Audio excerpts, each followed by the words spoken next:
Hello US welcome to our channel. ఈరోజు మనతో ఉన్నారు మ్యాజికల్ మంజుల గారు. మ్యామ్తో మాట్లాడదాం. Hi ma'am. Hi Virat. Ma'am, మన మేనిఫెస్టేషన్ కానీ లేకపోతే ఈ ప్రాసెస్ని అడ్డుకునే ముఖ్యమైన అంశాలు మన పాస్ట్ గురించి మనం ఎక్కువగా బాధపడటం, మనల్ని కూడా ఒక్కొక్కసారి మనం క్షమించుకోకపోవడం, ఈ రెండింటిని ఎలా మనం మార్చుకోవచ్చు అంటారు? గజం కేవలం 4,500 రూపాయలతో 165 గజాల భూమి కేవలం 8 లక్షలు మాత్రమే. సో యాక్చువల్గా చాలా మందికి ఉండే ప్రాబ్లం ఏమి అంటే అపరాధ భావం, అంటే గిల్ట్. అరే నేను ఎందుకు ఈ తప్పు చేశాను అంటే కొన్నిట్లో మనం విఫలం అవుతూ ఉంటాం. అది వాటెవర్, మన బిజినెస్ అవ్వచ్చు, జాబ్ కోల్పోవడం కావచ్చు, రిలేషన్షిప్ కోల్పోవడం కావచ్చు, అండ్ డివోర్స్ అవ్వడం కావచ్చు, బ్రేకప్ అవ్వడం కావచ్చు. సో లైఫ్లో బేసికల్గా లాస్ లేని మనిషి నాకు తెలిసి భూమి మీద ఒక్కరు కూడా లేరు విరాట్. తప్పు చేయని మనిషి భూమి మీద ఒక్కరు కూడా ఉండరేమో. సో మనం గుర్తుంచుకోవాల్సిన విషయం ఏమి అంటే మనము అంటే మనం పర్ఫెక్ట్గా ఉండాలి డెఫినెట్గా, బట్ పర్ఫెక్ట్గా ఉంటేనే మనం యాక్సెప్ట్ చేసుకోవాలి. వేరే వాళ్ళు కూడా అంత పర్ఫెక్ట్గా ఉంటుంది అనేది తప్పు. ఓషో గారు ఏం చెప్తారు అంటే we are all imperfect people living in a imperfect world అనేసి. సో ఇక్కడ పర్ఫెక్షన్ ఏమీ లేదు, ఎవరు పర్ఫెక్ట్ కాదు, వరల్డే పర్ఫెక్ట్ కాదు. అలాంటప్పుడు మీరు ఎందుకు బాధపడాలి? అండ్ ఈ భూమి మీదకి వచ్చిందే ఎందుకు? మనం నేర్చుకోవడానికి. నేర్చుకునేటప్పుడు తప్పులు చేస్తామా లేదా? ఒక అమ్మాయి కొత్తగా పెళ్లి చేసుకొని వచ్చింది అనుకోండి అత్తగారింటికి. అమ్మాయికి వంట రాదు, సో కొత్తగా వంట ప్రయత్నిస్తుంది. సో మాడకుండా, ఉప్పు కారం ఎక్కువ వేయకుండా తను నేర్చుకోగలదా? తను మిస్టేక్స్ చేస్తుంది. మిస్టేక్స్ చేస్తేనే తను ఇప్పుడు ఎక్స్పర్ట్. అది మీ అమ్మగారు కావచ్చు, మా అమ్మగారు కావచ్చు, ఎవరైనా తప్పులు చేసే వాళ్ళందరూ కూడా ఎక్స్పర్ట్ అయ్యారు. చిన్నప్పుడు సైకిల్ నేర్చుకునేటప్పుడు పడిపోతాం, దెబ్బలు తగులుతాయి, మోకాలు గీసుకుంటుంది, రక్తం వస్తుంది, అన్నీ కూడా సర్వసాధారణమే. అలానే లైఫ్లో కూడా ఇట్ కుడ్ బి లవ్ కావచ్చు, ఇట్ కుడ్ బి బిజినెస్ అవ్వచ్చు, జాబ్ అవ్వచ్చు, అందరూ కూడా మిస్టేక్స్ చేస్తారు. లైఫ్లో కింద పడడము, పైకి లేవడం అనేది సర్వసాధారణమే. ఇప్పుడు ఒక పసిపిల్లాడు నడక నేర్చుకునేటప్పుడు ఎలా కింద పడి పైకి లేస్తాడు, మనం అప్పుడు ఎంకరేజ్ చేస్తాం కదా, ఇట్ ఈజ్ ఓకే, నువ్వు పడ్డావు, నువ్వు ఇంకెప్పుడు ఒకసారి పడితే నువ్వు ఎప్పుడు నడద్దంటామా? లేదు కదా, అగైన్ ట్రై ట్రై ట్రై అని చెప్తాం. సేమ్ వే మీకు మీరు ఎందుకు చెప్పుకోరు? Again I'm asking you guys, మీకు మీరెందుకు చెప్పుకోరు? మీరు ఒక పేరెంట్గా మీరు ఎందుకు ఆలోచించరు? మిమ్మల్ని ఎందుకు మీరు ఇన్స్పైర్ చేసుకోరు? ఇది చాలా తప్పు. సో మీ పిల్లాన్ని మీరు ఇన్స్పైర్ చేస్తారు, వేరే వాళ్ళు ఏదన్నా కింద పడుతుంటే బ్రేకప్ అయితేనే రే it's okay fine get up move on అని చెప్తాం. నీకు నువ్వెందుకు చెప్పుకోవు? నువ్వెందుకు అపరాధ భావంతో ఫీల్ అవుతూ ఉంటావు? Life is all about learn. So learn, keep on moving, అదే మనకి ఉండాలి. ఈ అపరాధ భావం అనేది పక్కన పెట్టేసి it is okay to make mistakes, it is okay, it's okay to fail. Actually I think నేను ఒకసారి విరాట్, నేను ఈయనది ఒక ఇంటర్వ్యూ చూశాను, ఐ థింక్ టోనీ రాబిన్స్ అనుకుంటా. సో ఆయన ఒక మాట చెప్పారు, గివ్ పర్మిషన్ టు ఫెయిల్. చాలామందికి ఫియర్ ఆఫ్ ఫెయిల్యూర్ ఉంటుంది.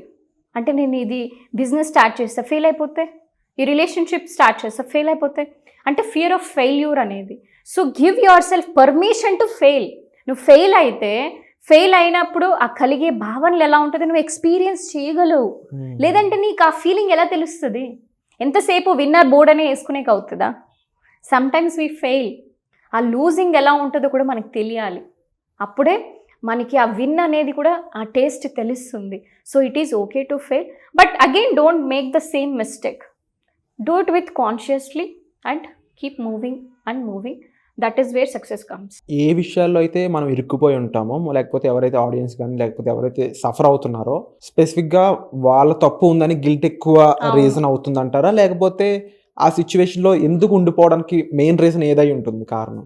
వాళ్ళకి ఇచ్చిండే ప్రోగ్రామింగ్ చిన్నప్పటి నుంచి, నువ్వు తప్పు చేయడానికి వీల్లేదు, తప్పు చేసావంటే చేయకూడదు, తప్పు అనేది చేయకూడదు, తప్పు అంటే నేరం, నువ్వు అలాంటి నేరం చేయకూడదు.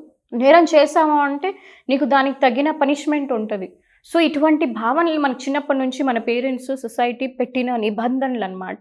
ఈ రూల్స్ అండ్ రెగ్యులేషన్స్ వల్ల చాలా ప్రెషర్ అయిపోయి పిల్లలు కావచ్చు, యూత్ కావచ్చు, ఇలా తప్పుడు దావలో పట్టిపోయి యాక్చువల్గా మీరు ఆ ఫ్రీడమ్ ఇచ్చారంటే వాళ్ళు తప్పు చేయరు, వాళ్ళకి అసలు చేయాలనే ఆలోచన కూడా ఉండదు, ఫ్రీగా వదిలేశారంటే. కానీ ఇప్పుడు పేరెంట్స్ వీళ్ళు తప్పు చేస్తారేమో భయంతో నిజంగా వాళ్ళు తప్పు చేస్తారు.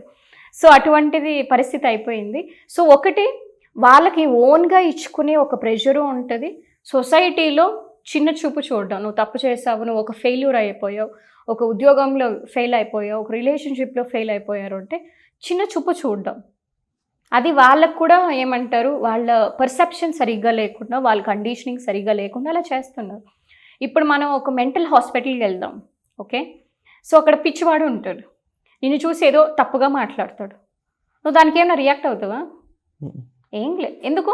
బికాస్ ఆయన కండిషన్ అటువంటిది. మరి ఇక్కడ కూడా అంతే. జనాలు నేను అంటున్నారంటే వాళ్ళు పిచ్చోళ్ళు. అంటే నీకు ఒక పరిణితి చెందిన ఒక గురువు అయితే నేను అలా మాట్లాడతాడా? లెట్స్ సే నా ముందర నాకు ఇప్పుడు వచ్చి ఎంతోమంది డివోర్స్ కేసెస్ నా దగ్గర వచ్చి చెప్తూ ఉంటారు, నేనేం జడ్జ్ చేయని వాళ్ళని. ఎంతోమంది బ్రేకప్ అయింటారు, ఎంతోమంది బిజినెస్లో ఫెయిల్ అయింటారు, ఎంతోమంది జాబ్ కోల్పోయి ఉంటారు. మనకి ఒక కంపాషన్తో వినాలి. ఒక మాట మనిషి చెప్తున్నారు అంటే ఒక కరుణ, అమ్మకి ఎంత ప్రేమ కరుణతో వింటామో అదేవిధంగా మన సొసైటీ పట్ల ఆ కరుణ ఉంది అంటే అసలు క్రిమినల్సే ఉండవు, జైల్సే అవసరం లేదు, నిజంగా ఈ మిలిటరీ ఏమీ అవసరం లేదు. ఒకటి ప్రేమ ఉందంటే ఇమాజిన్ చేయండి. ఇప్పుడు మనకు ఆ ప్రేమ లోపించి భయంతో ఈ జెలసీ ఇట్లాంటి వాటిల్లో మనం కూరుకుపోయి ఇలాంటి ఒక భయంకరమైనటువంటి వరల్డ్ని మనమే క్రియేట్ చేసుకున్నాం. So don't judge others. వాళ్ళ స్టోరీ మీకు తెలియకుండా అనవసరంగా వాళ్ళని జడ్జ్ చేయడం అనేది కరెక్ట్ కాదు. ఎందుకంటే మనం 100% కరెక్టా అని మీరు క్వశ్చన్ వేసుకోండి. మీరు జీవితంలో ఎటువంటి ఒక్క చిన్న కూడా తప్పు చేయలేదంటే అప్పుడు మీకు అర్హత ఉంటుంది. నాకు తెలిసి ఎవరు అలాంటి వాళ్ళు ఉండరు. So don't judge anybody. ఎందుకంటే మీరు జడ్జ్ చేస్తున్నారు అంటే మిమ్మల్ని జడ్జ్ చేసే వాళ్ళు రెడీగా ఉంటారు. That is the law of universe. ఇంకా ఇటువంటి ప్రోగ్రామ్స్ ఉన్నాయి మ్యామ్, ఇలాంటివి హీల్ చేయడానికి కానీ, ఇలాంటి మనుషుల్ని బెటర్ చేయడానికి కానీ, మేనిఫెస్టేషన్ వాళ్ళకి వర్క్ అయ్యేలా చేయడానికి. నా దగ్గర చాలామంది వస్తారు విరాట్. అంటే బిజినెస్లో లాస్ అయిన వాళ్ళు, డివోర్స్ అయిన వాళ్ళు, బ్రేకప్ అయిన వాళ్ళు, జాబ్ పోయిన వాళ్ళు, ఎవరికి వచ్చినా ప్రేమతో మేము ఈ సబ్జెక్ట్ నేర్పించడం జరుగుతుంది. ఎందుకంటే వి సీ దట్ మేము మనుషుల్లాగా చూడం, వాళ్ళ ఒక పూర్ణ ఆత్మలాగే చూస్తాం. ఒక దైవం లాగా చూసినప్పుడు ఒక దైవం ఒక యాక్ట్ చేస్తుంది. ఇప్పుడు ఒక శ్రీకృష్ణ లీల ఎట్లా ఉంటుంది, ఆయన వెన్న దొంగతనం చేస్తాడు. సో అది ఒక లీల, ఒక మాయ అనుకొని ఎలా చూస్తామో ఒక యాక్ట్, ఇలా కూడా వీళ్ళని ఒక చిన్న పిల్లాడిలాగా చూసుకున్నప్పుడు అందులో మనకి ఎటువంటి కల్మషము ఉండదు. So when we accept them as they are, they feel comfortable instead of judging. So అలాగా మేము వాళ్ళకి మీరు తప్పు ఏమీ లేదు, ఇట్ ఈస్ ఓకే, ఇవన్నీ కూడా అందరికీ సర్వసాధారణమే, అటువంటి ఒక గైడెన్స్ వాళ్ళకి లభిస్తుంది. అప్పుడు వాళ్ళు సేఫ్గా కంఫర్టబుల్గా ఫీల్ అవుతారు. వాళ్ళ ఎమోషన్స్ని రిలీజ్ చేసేదానికి మంచి ప్లాట్ఫామ్ అన్నమాట. సో మా అకాడమీ దాని ద్వారా వాళ్ళ బ్లాక్స్ ఏవైతే ఉంటుందో హార్ట్లో ఉండే పాస్ట్ హర్ట్స్, బ్లాకేజెస్, సబ్కాన్షియస్ మైండ్లో వీటికి సంబంధించినవన్నీ కూడా రిలీజ్ అయిపోతుంది.